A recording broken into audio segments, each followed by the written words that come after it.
एक शीर्षकहीन कथा को पहली सकाळर भेटी दे आरंभ करुछि प्रियंका। कण एमती सहजरे लिखि हो जाए गपटे ना एणु तेणु भावना को शब्द संभार सजाइले हो जाए कविता।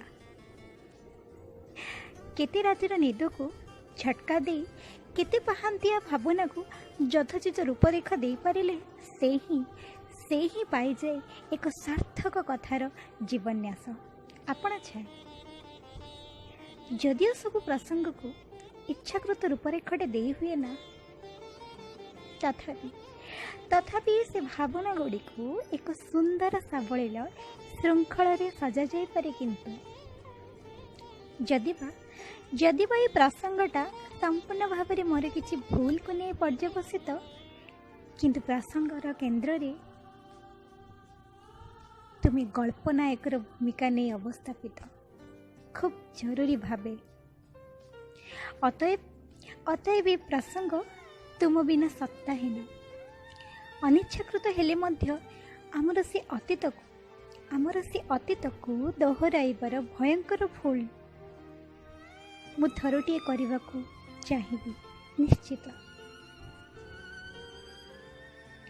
से दिन स्टेशन फेरिबा परे प्रेम उपरे थिबा मोर से धारणा भूल प्रमाणित हेबा को बसीथिला बेले एमिति किछि भावु अप्रत्याशित भावे तुम कॉलटी आसी मिस्ड कॉल हो सारी थिला। बेक करिवार पूर्वपरी उत्सुकता नथिले मध्य हाथटी काहेकि चलीगला क्या जाने तुम नंबर को डायल करदेला। बस तुम पहुँचबार सूचनाटी जानापी आउ कि नुह। हाँ एटा ही मो भूलर प्रथम सोपान। तुम्हें खूब काजुआली उत्तर दे चली केवल हाँ आ ना भितर सीमित थिला तुम उत्तर। आ मु कहीं के जाने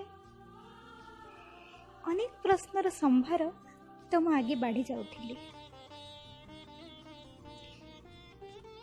आउ तापरे परदिन ऑफिस अछि बोली कही गुड नाइट रो शुभेच्छा सह फोन टी रखी देथिलो। तुमे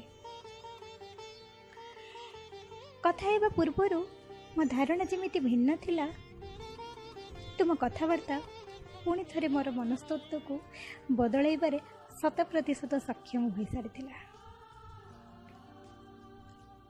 अनेक बदली सारी कॉलटी काटिबा परे आ अनेक अजणा आशा आकांक्षा भितरे मु केतेबेले गड़ी सारी प्रेमर से आतंकित प्रतीकटे। बस यही थिला मोर द्वितीय आ श्रेष्ठ भूल। एबे आशा करुछि मोर ये गल्पटी आपनको भल लागिथिबो। मो सहित जोड़ी होई रहिबाकू आपनको विशेष भावे अनुरोध। धन्यवाद।